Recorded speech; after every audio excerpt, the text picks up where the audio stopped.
Hello, Cancer, Sun, Moon Rising, and Venus Signs. Kamusta kayo? Sana po'y nasa mabuti kayong kalagayan. Welcome back po sa Star Tarot. At kung bago kayo dito, welcome din po kayo. Please subscribe, like, share my videos, and leave me a comment kung nakaresonate kayo. Thank you. So, first card ni Cancer, we have the energy of the bird. Ayan, so freedom will be yours, Cancer, so napakaganda. Kasi finally, kumbaga, makakalipad na din kayo on your own. 'Di ba? Makakagalaw na kayo na walang kumukontra, walang pumipigil, walang humihila sa inyo, pabalik, paatras, ganyan, no? So you are definitely going to be free, no? You can do whatever you want to do. You can go wherever you want to go, yung ganon, no? And maybe because you are already reclaiming your freedom, makakapag-desisyon na kayo on your own, makakapag-desisyon na kayo sa kung ano man ang gusto ninyong pagdesisyonan, then maybe, various opportunities will start to come. Kasi kumbaga, ano na kayo, malaya na kayo, 'di ba? Kung gusto ninyong i-take advantage ng isang opportunity, then you can definitely do it. Yung ganon. Kaya, this is good, no? This is good. Magsisimula ng pumasok, no, ang mga oportunidad sa buhay mo na depende sa inyong sitwasyon. It could be an opportunity for you in various areas of life. So we have the Moss Agate, positivity and change. Napakaganda. Si Moss Agate, napakagandang crystal nito. Kung meron kayo nito, you can use this, 'di ba? When you are manifesting prosperity in abundance, nakakatulong din siya na mag-attract ng kasaganaan, no, sa buhay. And may pagbabago, no, na dadating sa buhay ninyo, and maybe isa na dito, no, yung pag-claim ninyo sa kalayaan ninyo, sa freedom ninyo. So malaking pagbabago na ang magagawa nito or magiging epekto nito sa buhay ninyo. At saka hindi lang 'yan, there could be a change also in perspective. Meron din change kayo dito, no, sa takbo ng pag-iisip ninyo. Maaring sa ngayon mas magiging positibo na kayo, mas magiging optimistic na kayo, mas magiging enthusiastic na din kayo, 'di ba? So it feels like you are going to be surrounded, no, with positive energies, which is really beautiful. Kaya dadating na sa inyo yung mga biyaya, opportunities, because ano na kayo, wala nang nagiging sagabal kasi maaring puro na kayo positivity, no? Hindi na kayo nag-entertain dito ng negative energy, kaya patuloy nang papasok ang mga magagandang bagay, blessings, opportunities into your life. So we have oak tree, power, courage, and strength, no? Feeling ko ito na yung mararamdaman ninyo.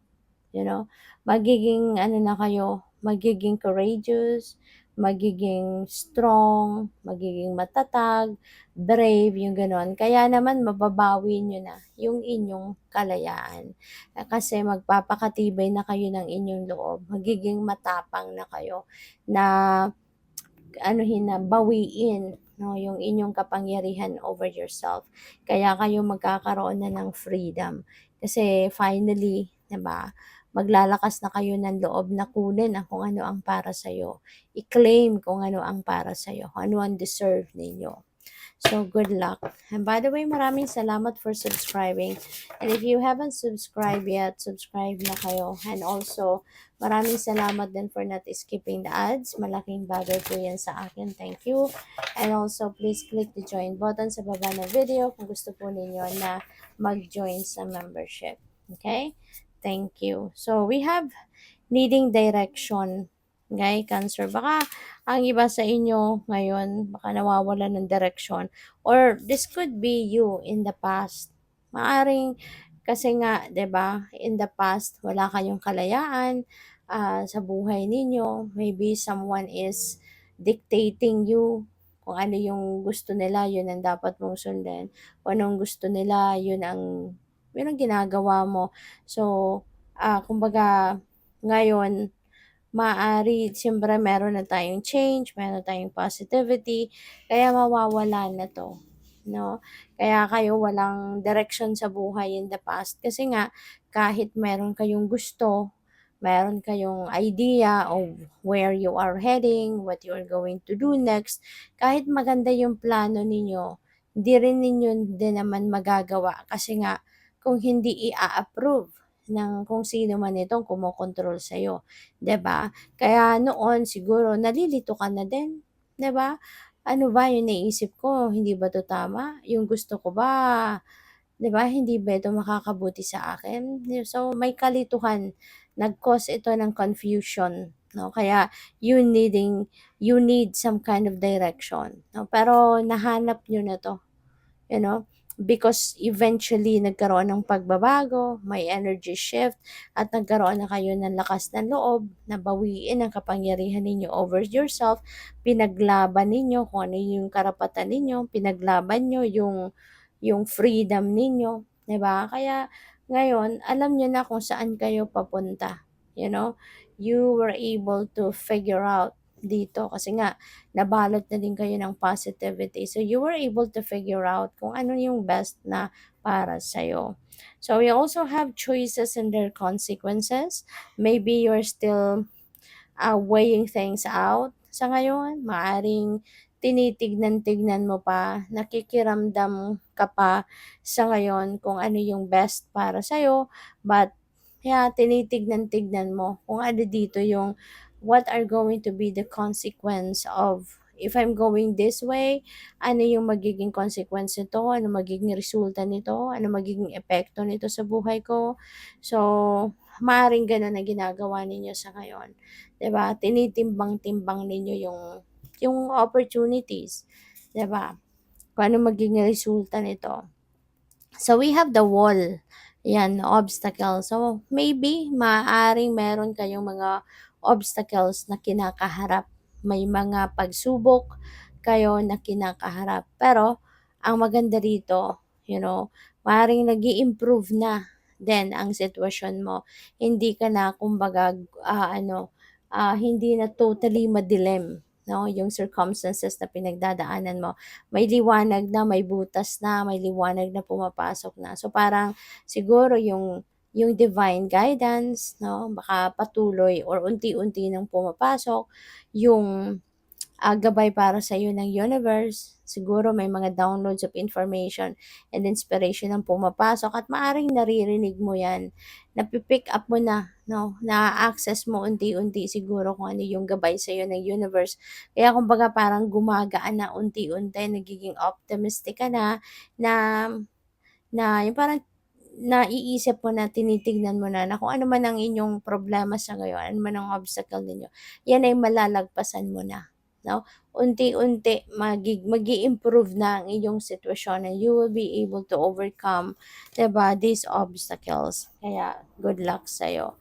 So, tignan natin kung ano pa ang ganap for Cancer.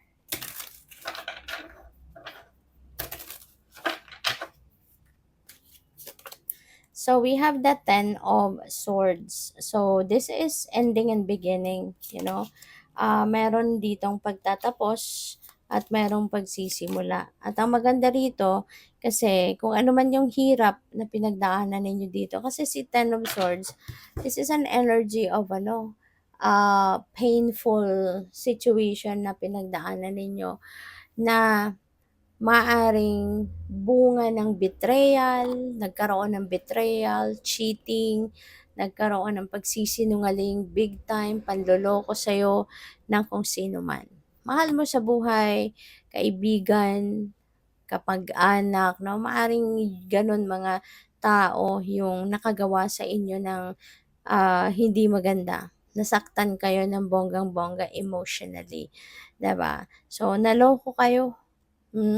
We have 7 of Swords. So, feeling ko dito naloko kayo, niloko kayo. 'Di ba? You were cheated on. You were betrayed by someone. So, maaaring yun ang nangyari sa inyo in the past. 'di ba? At, ang maganda rito sa ngayon, parang ano na kayo, nagising na kayo ngayon sa katotohanan na it's about time na for you to bounce back in your life. It's about time na para isipin mo na yung kung anong makakapagpasaya sa'yo sa ngayon, 'di ba? Kasi maaari na matagal na 'to, may katagalan na nangyari ito sa'yo at, matagal ka ng nag-harbor ng resentments, ng matagal ka ng nag-harbor ng mga sama ng loob, 'di ba? Kaya ngayon parang, mapagtatagumpayan mo na din ito. No, you will be able to break away from that heartache and heartbreak na iniwan sa'yo ng sitwasyon na yan. And with the Ace of Swords, you will be able to surpass that. Malalagpasan mo na yung samaan ng loob at handa ka nang magsimula ng bagong buhay. Because this is also a new beginning energy at this is also about triumph. Diba? So, mapagtatagumpayan mo yan, ma-overcome mo na yan totally, you will be able to move on with your life on a clean slate. At ang dahilan, no, mabibigyan kasi kayo no ng epiphany, merong mga new ideas, new inspiration that the universe is going to send you. Kaya yun, no, ang unti-unti nagpapalinaw ng isip ninyo, nagpapalinaw ng sitwasyon ninyo. Diba? O ng kaisipan ninyo at nagpagaan ng inyong damdamin. Kaya, ngayon maglalakas ng loob kayo na tumayo na no, sa inyong mga paa at mag-break away na from this energy. So, good luck. Thank you for watching. Love and light. Namaste.